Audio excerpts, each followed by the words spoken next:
என்னை நன்றாக இறைவன் படைத்தனன், தன்னை நன்றாக தமிழ் செய்யுமாறு அருமறை முதல்வனை ஆழி மாயனை கருமுகில் வண்ணனை கமலக்கண்ணனை திருமகள் தலைவனை தேவதேவதனை இருபதம் உளறிகள் இறைஞ்சி ஏத்துவாம். அனைவருக்கும் என்னுடைய அன்பான வணக்கங்கள்.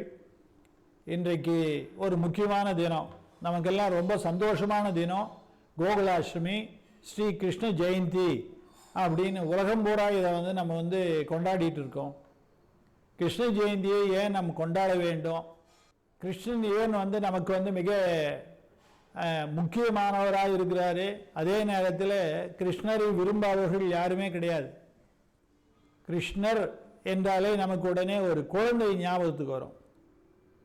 எப்போதுமே குழந்தைனாலே எல்லோருக்கும் ஒரு உற்சாகம், ஒரு உற்சவத்துக்கு போகிற மாதிரி ஒரு சந்தோஷம், இது குழந்தைகளால் ஏற்படுவது. அப்படி ஒரு குழந்தை சிரிச்சதுனாக்கா நம்மளுடைய மனதை அது அள்ளி சென்று விடும். ஒரு பள்ளத்தாக்கு முழுவதும் பூக்கள் பூக்கட்டுமே, ஒரு குழந்தையினுடைய சிரிப்புக்கு ஈடாகுமா என்று சொல்லுவாங்க. ஒரு ஆங்கில கவிஞன் கூட சொன்னான், எ sweet child is the sweetest thing in nature என்று சொன்னார்கள். ஆக குழந்தை அப்படி எல்லாருக்குமே ஒரு சந்தோஷத்தை தரக்கூடியது. அந்த குழந்தை கடவுளாகிய கிருஷ்ணனின் கோகுலாஷ்டமியை பற்றி நாம் இப்போ பார்க்கலாம். இதுவரைக்கும் யாராவது சேனலை சப்ஸ்கிரைப் பண்ணாது இருந்தீங்கன்னாக்கா பண்ணிங்க.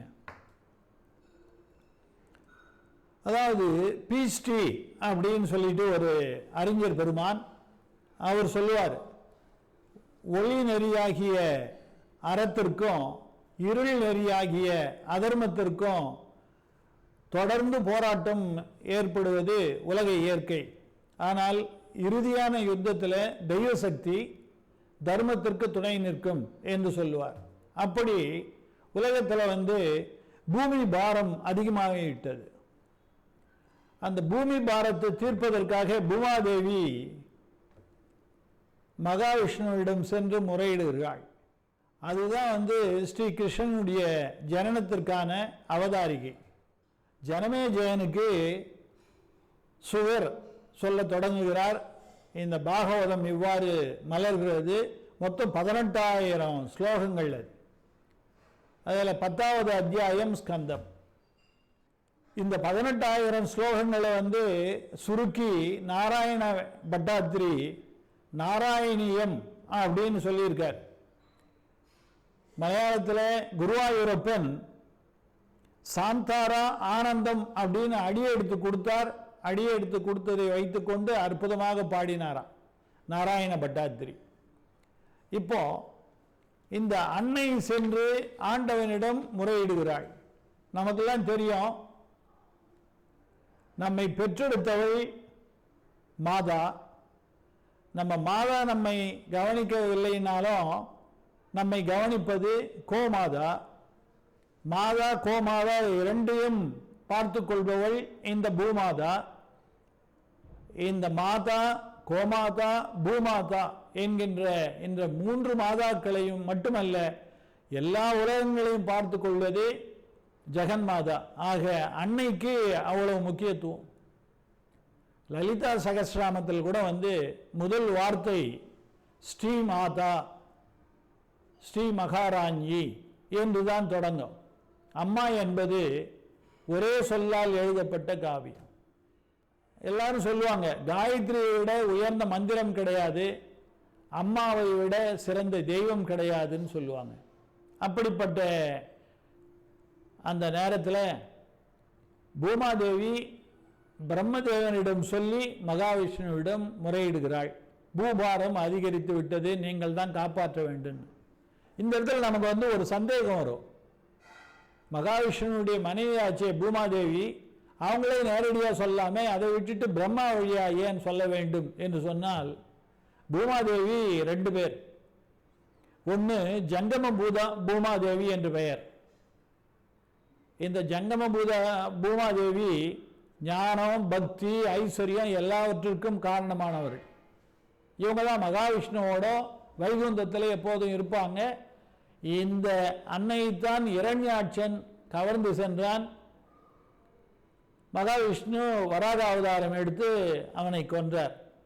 அடுத்ததாக தாமர பூமாதேவி என்று இன்னொரு பூமாதேவி, அவங்க தான் இந்த பூமியில் மலை, குன்று, இயற்கை வளங்கள் அனைத்திற்கும் காரணமாக இருப்பவங்க. இவங்க தான் இப்போது சென்று இந்த பூமாதேவி பிரம்மதேவனை அழைத்து கொண்டு மகாவிஷ்ணுவும் முறையிடுகிறாங்க. இதுதான் கதை. அவ்வாறு முறையிடும் போது அனைவரும் ஒன்று சேர்ந்து முறையிட வேண்டும். இந்த கூட்டு வழிபாட்டுக்கு எப்போதுமே பெரிய பலன் உண்டு. மனமுருகி வழிபட்டால் ஆண்டவன் கட்டாயம் அருள் செய்வான். இது நம் இந்துக்களினுடைய நம்பிக்கை. பத்திரம் புஷ்பம் பலம் தோயம் என்று சொல்லுவார்கள். அதாவது திருமூலர் கூட இதை சொல்லும்போது என்ன சொல்றாருனாக்கா, யாவர்க்குமாம் இறைவர்க்கு ஒரு பச்சிலை, யாவர்க்குமாம் பசுவுக்கு ஒரு வாயுரை, யாவர்க்குமாம் உண்ணும்போது ஒரு கைப்பிடி, யாவர்க்குமாம் பிறருக்கு இன்னுரைதானே என்று சொல்லுவார். இதில் கம்பர் கடவுளை வணங்குகிறார். கடவுளுக்கு என்ன தருவது? மகாவிஷ்ணுவுக்கு பால் தரலாம் என்றால் அவரே பார்க்கடலுக்கு அதிபதி. செல்வம் தரலாம் சொன்னாங்க, லக்ஷ்மி தேவிக்கு அவர் அதிபதி. அவருக்கு எதை தருவது? தருகின்ற பொருள் தன்னிடத்திலே நிறைய இருக்க வேண்டும். ஆனால் கடவுள்கிட்ட அந்த பொருள் இருக்கக்கூடாது. எனவே கம்பர் மிக சாதுரியமாக ஒன்று செய்கிறார். என்னுடைய அறியாமையை உனக்கு நைவேத்தியமாக சமர்ப்பித்தேன். காராளும் மேனி கருணாகர மூர்த்திக்கு ஆராதனை என் அறியாமை என்று இவ்வாறு வழிபடுகிறார். இப்போது பிரம்மா, பூமாதேவி அனைவரும் ஆண்டவனை தொழ மகாவிஷ்ணு எழுந்தருளுகிறார். உங்களுக்கு எனக்கு எல்லாம் தெரியும், கம்சனுடைய தொல்லை அதிகமாகிவிட்டது, கம்சன் முதலான அரக்கர்களையெல்லாம் நான் கொன்று உங்களுடைய பாரத்தை தீர்ப்பேன்னு சுவாமி சொல்கிறார். எப்போதுமே பகவத்கீதையில் சுவாமி சொன்னதை நம்ம இங்கே ஞாபகத்துக்கு வச்சுக்கணும். எப்போதெல்லாம் தர்மம் அழிகிறதோ, நல்லவர்கள் பாதிக்கப்படுகிறார்களோ, அப்போதெல்லாம் பகவான் அவதாரம் செய்து அந்த தீயவர்களை கொண்டு நல்லவர்களை காப்பாற்றுவார். பரித்ராணாய சாதுனாம் விநாசாய ச துஷ்கிருதாம் தர்ம சம்ஸ்தாபனார்த்தாய சம்பவாமி யுகே யுகே, யுகங்கள் தோறும் நான் அவதரிப்பேன் அப்படின்னு சொன்னார்.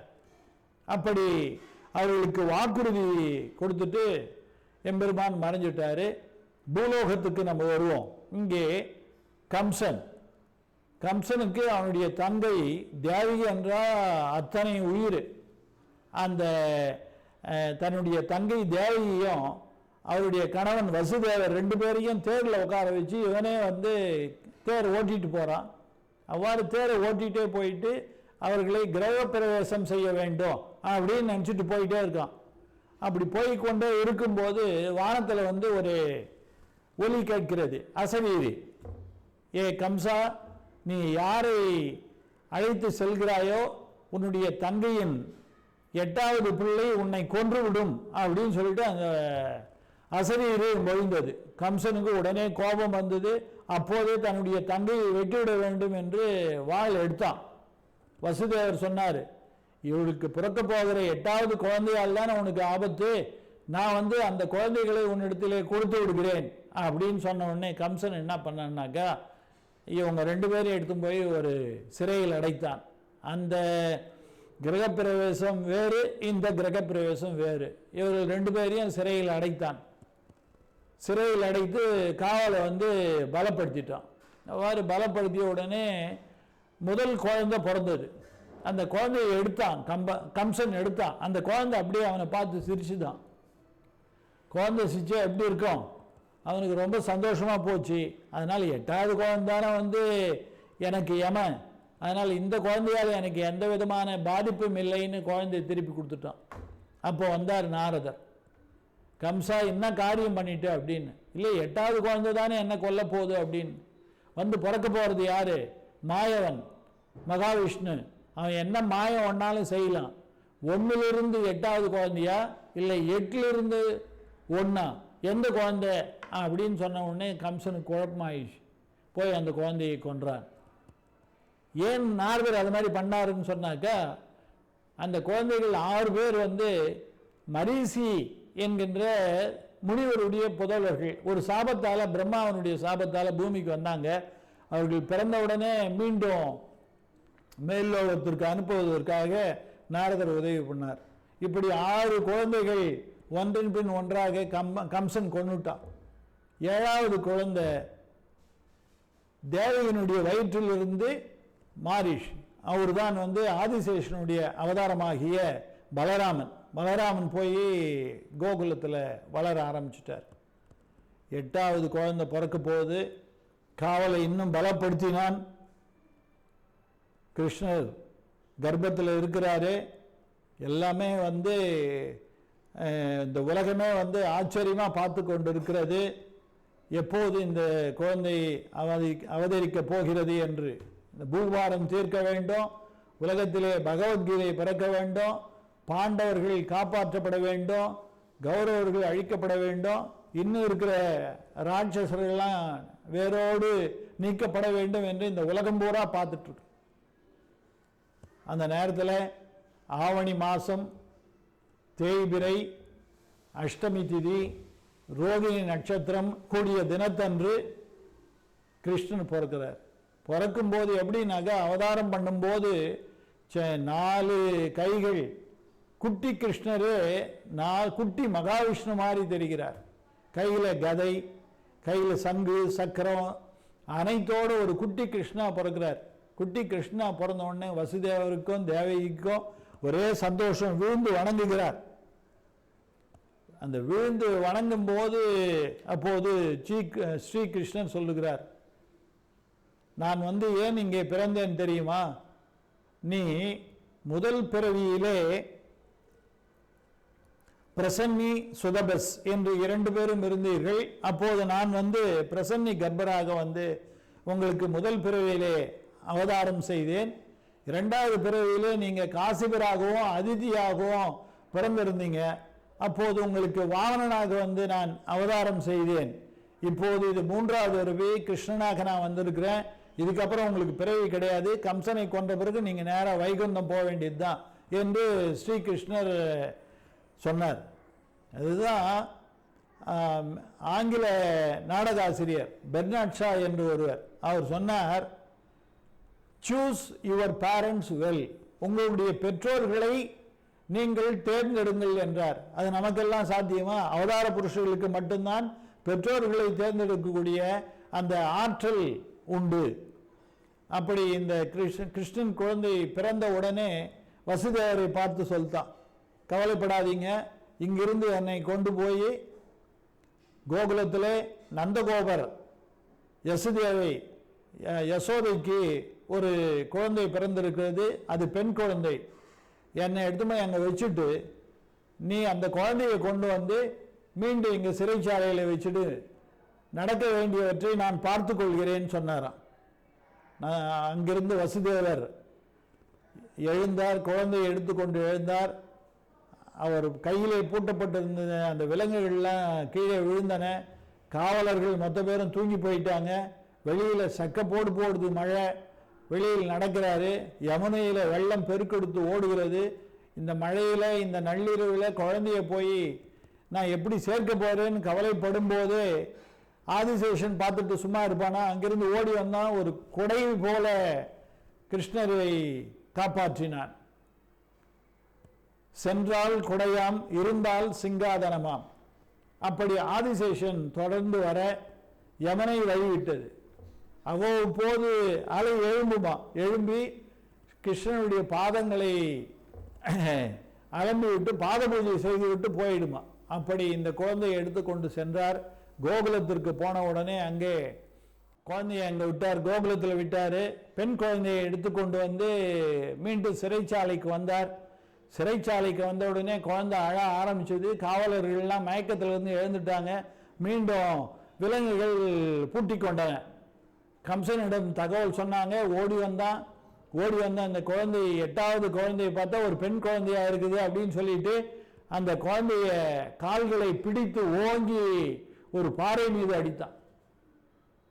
அந்த குழந்தை அவன் கையில் சிக்காமல் விண்ணிலே பறந்து சென்றது. யோகமாயை மேலே போய் நின்னாங்க. அடே மூடனே, உன்னை கொல்ல பிறந்தவன் எங்கோ வளர்கிறான், நான் அல்ல என்று சொல்லிட்டு மறைஞ்சு போச்சு. ஏன் அந்த யோக மாயை கம்சனை கொல்லவில்லை அப்படின்றதுக்கு உரையாசிரிகள் ஒரு வியாக்கியானம் சொல்றாங்க. ஆண்டவனுடைய திருவடியோ இல்லை அம்பிகையினுடைய திருவடியோ பிடித்து கொண்டால் அவள் காப்பாற்றுவாள். கம்சன் தெரிஞ்சோ தெரியாமலோ அந்த அம்பிகையினுடைய திருவடியை பிடிச்சதுனால அவனை கொல்லாமல் சென்று விட்டாள். அதே நேரத்தில் கம்சனுக்கு அந்த பயம் இருந்து கொண்டே இருக்க வேண்டும். அப்போதுதான் ஆண்டவனை பற்றிய சிந்தனை இருக்கும். அந்த ஆண்டவனை பற்றிய சிந்தனைக்கு அவன் பயப்பட்டால்தான் எப்போதும் அவன் மகாவிஷ்ணுவை பற்றி யோசித்து கொண்டே இருப்பான். மகாவிஷ்ணு வருகிறார், இவனை கொள்கிறார் என்று சொன்னால் இவன் சொர்க்கத்துக்கு போயிடுவான். இவனுக்கு இந்த பிறப்போடு மறுபிறப்பு கிடையாது.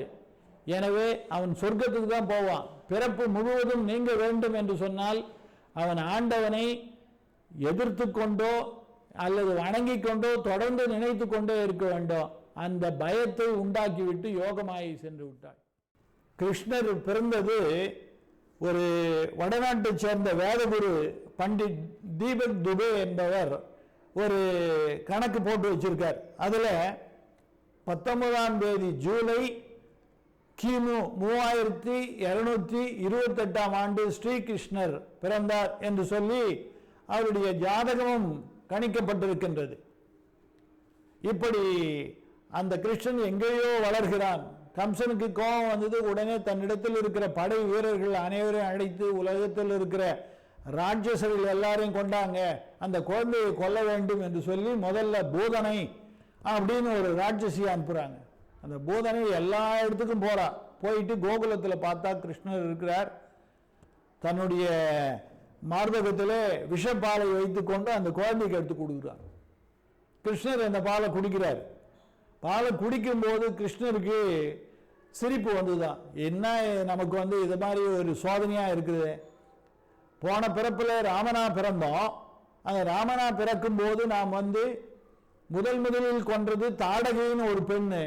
இப்ப கிருஷ்ணாவதாரத்திலே நான் கொல்ல வேண்டியது பூதனை என்று அரக்கியாச்சு அப்படின்னு மனசுக்குள்ள நினைத்து கொண்டு அந்த பூதனையை கொன்று விட்டார். அதன் பிறகு சகடாசோரனை அனுப்பினார். சகடாசோரனையும் கொன்று விட்டார். அதன் பிறகு வத்சாசோரனையும் கபிச்சாசோரனையும் அனுப்பினார். யாரை அனுப்பினாலும் கிருஷ்ணர் தொடர்ந்து வதம் செய்து கொண்டே இருக்கிறார். அந்த கோபுரத்தில் அவர் செய்கிற லீலைகளுக்கு கொஞ்சம் நஞ்சம் லீலைகள் இல்லை, மக்களை மகிழ்ச்சியில் உள்ளாக்குகிறது, அதே நேரத்தில் பயமா இருக்குது. கண்ணதாசன் கூட சொன்னார், மாயம் செய்யும் மகன் வந்தது ஆயர்பாடி பயம் கொண்டது அப்படின்னார். இப்படி நாளொரு மேனியும் போதொரு வண்ணமாக ஸ்ரீ கிருஷ்ணர் லீலைகளை செய்து கொண்டே இருக்கிறார். அப்படி செய்து கொண்டிருக்கும் போது இவர் செய்கிற இந்த குறும்புகளை தாங்க முடியாமல் அவருடைய தாய் யசோதை ஒரு உரலில் கட்டி போட்டுறாங்க. அந்த உரலை இழுத்து கொண்டே சென்று அங்கே 2 மரங்கள் இருக்கின்றன, மருது மரங்கள் இருக்கின்றன. அதுக்கு உள்ள போய் அதை உடைச்சிட்டு அந்த பக்கம் போயிடுறார். அந்த 2 மருது மரங்களும் 2 கந்தர்வர்கள், அவர்கள் மணிகிரீவன் நலகூபரன் என்று பெயர். அவங்க 2 பேருக்கும் பாப விமோசனமும் சாப விமோசனமும் அளித்துவிட்டு கண்ணன் அருள் பாலிக்கிறார். அங்கே பக்கத்தில் காளிங்கன் என்கின்ற 5 தலை பாம்பு ஒன்று அனைவரையும் தொந்தரவு செய்கிறது. அதை அழித்து ஒழித்து அவனுக்கு உயிர் பிச்சை அளித்து அனுப்பிச்சு விடுறார். இப்படி அனைவரையும் அனுப்பிய பிறகு ஆண்டவன் அக்ரூவர் அனுப்ப நேரடியாக மதுராவை நோக்கி வருகிறார். வர வழியில குவாலய பீடம் என்கின்ற யானையை அழிக்கிறார். அதன் பிறகு சாணூரன் முஷ்டிகன் என்கின்ற மல்லர்களை அழித்து கடைசியில் கம்சனை வதம் செய்து அவனை வைகுந்தத்துக்கு அனுப்பிவிடுகிறார். இந்த கம்சனை ஒழிப்பதுதான் கிருஷ்ண லீலையினுடைய உச்சக்கட்டமான ஒரு விளையாட்டு. அவர்களை ஒழித்துட்டு மீண்டும் கோகுலத்துக்கு திரும்பி வருகிறார். கோகுலத்துக்கு திரும்பி வந்தவுடனே குறும்புகள் தொடர்கின்றன.